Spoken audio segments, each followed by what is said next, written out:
Bafowethu ngeke phela ayikho lento le. Awabantu basemzansi angazi alama politician ayitholele kubantu bala emzansi. Abantu bala emzansi ngiyakutshela ngizokukhuluma lokho. I-energy abanayo more and more and more iya misdirectwa. Abantu bala emzansi ba misdirector all the energies ekumele ngabe bawa direct ekutheni ezweni labo noma kuma communities abo mawukuthi baneyinkinga uthola ukuthi bayilwela bona okanye baya striker benzani eyinkingeni eyiphila nabo on daily basis, but failing which i-energy yonke abanayo umuntu empilweni akanayo ekumele ngabe uyidirect ekuyisizeni yena okanye okuyidefendeni yena. I-energy yonke la abantu bala emzansi bafundile angazi bayifundiswe ubalena ukudefenda ama-politician, bazama ngayo yonke indlela ukuthi la wrong khona bazama ukwadefenda. Badefende abafundisi, ama-prophet, ngisho ngathiwa bekuthiwa uDlwengile uzothi cha bamqambela the day abamba kulethwa i-evidence agcina athi phela naye uwumuntu wena ukaze wena ukaze ulale nomuntu ngani nawe ungayingenzeka lento mabethanda bethi hayi intombazane ithunyiwe ibithunyiwe ukuthi izomyenga. That is how abantu bala emzansi indlela aba-too defensive ngawo when it comes to laba. Abanye bedefende inyanga zabo, abanye bedefende mhlawumbe omaskandi. Energy yabo is too defensive, very effective when it comes to eyintweni eyingabasizi ngalutho eyingahlangene nabo. Bese kuthi when they are weaker when it comes to la khona kumele umuntu individual noma ayidefende yena noma defende umndeni wakhe. Nangu nje buka lo bafo lo uthi Floyd has a responsibility to build numbers. Akuhlangani kodwa akahlangani kodwa uyarecruiter kubalandeli bakaBushiri. It's just politics. Understand le gama libhala inishiya angi-understand kodwa uthi yena uthi njengamanje uFloyd yo recruiter umsangana kanje umuntu in his right senses engakhuluma into enje. Okay, ake sithi ke uya recruit uFloyd uyo recruit ama-Malawians angavoti la eMzansi, uyo recruit ama-Malawians yena angavoti la eMzansi. Okay, omunye uzothena akhona nama-South African asuka mhlawumbe ePretoria asuka la eMzansi athendile lapha. Usengayeka ukuba recruiter lawo bantu mabese eMzansi eyoba recruitele eMalawi.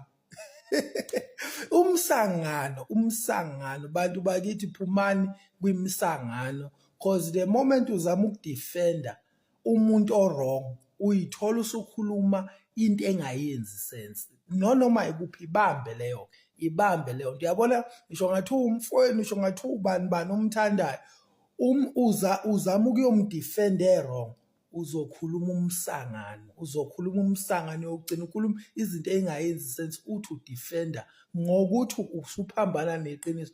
Anything away from the truth umsangano wonke into nje away from the truth. The moment uthatha istand uhamba away from the truth uzokhuluma umsangano yonke nje into ozoyenza umsangano. Manje uFloyd uyo recruit ama-Malawians ngesingawo wena uyokwenzani uyo recruit ama-Malawians la uBushiri. As far as I know there are many churches la eMzansi, many churches ayibandla likaBushiri ayibandla ama-branches kaBushiri ePretoria still esehambile uBushiri, but go to Pretoria you'll find that basakhonza bazalwane bakaBushiri banama-leaders basakhonza nakwezinye indawo eMpumalanga kuphi kunama-branch othola ukuthi ama-branch kaBushiri they are still there. Uma bekuwukuthi ufuna abazalwane bakaBushiri ebengeke eyoba recruitela nemasontweni ala eze eMalawi ubani iSouth African elapha eMalawi, ngoba ngisho ngathiwa uthi yena khona abagibelayo beMalawi beyo attend iSunday yakhona ibo attend ama-Easter khona. Ubayeka la eMzansi yoba recruitela eMalawi. I-what sense elapho? Ngoba ayikho isense kuleyo nto abantu abayicabanga ukuthi abanye bazothi yena ubeyiyela for his own spiritual what. Bazama ukukhava into engekho bazama ukukhava into engekho. Okay, nangu uOmotoso, uTimothy Omotoso. uTimothy Omotoso unama accusation akhe, amacala akhe ama-allegations against yena. So now ukuba uOmotoso ebephume eqejele ukube beqejele bese mayeqejele useyi-fugitive la eMzansi uyafuneka.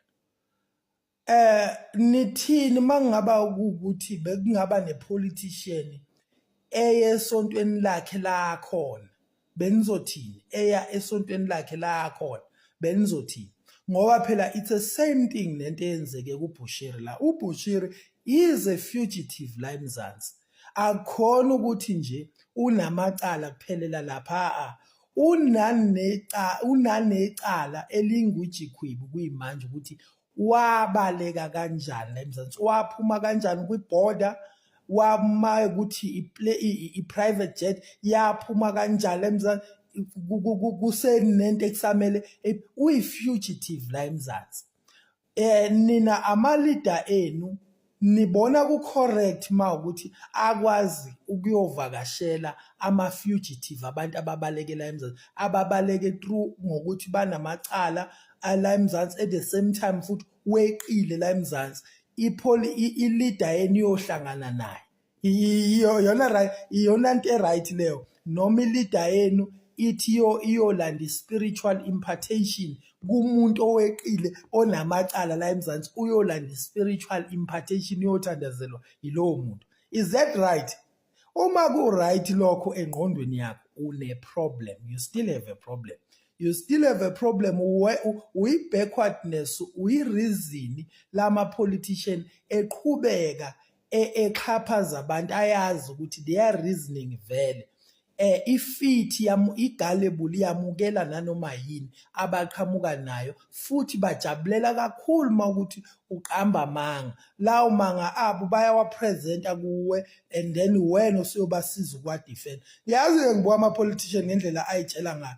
Ngisho uDalimpofu ade ngibuka nje kwi-case yakhe eseyikhuluma kwi-media, ubone ukuthi lo muntu lo uyazi ubuthakathaka babantu bala eMzansi. Uyikhuluma ngamabomu, kade delela emakhoti, uyikhuluma ngamabomu, wenzela manje ukuthi maye seyipresenta kubantu, abantu bazodefenda, bazoqala manje bedefende bethi Dalimpofu, hands off to Dalimpofu. Uyazi abantu bala eMzansi the way ababuthakathaka ngakhona. Into ngisho beyibona umuntu ebheda bazothi the day eseneyinkinga kuleyo uzo-advocatela ukusizwa, ukudefenda. So now nalento kaBushiri noShivambu, imagine ukube bekuyi-leader ye-ANC, ngaba ubaba uCyril Ramaphosa noma uMbalula oyelapha, ngabe bathi state has failed us, buka upresident i-GNU what ukube bekuSteinheze nabe kuthiwa belungu buka i-GNU,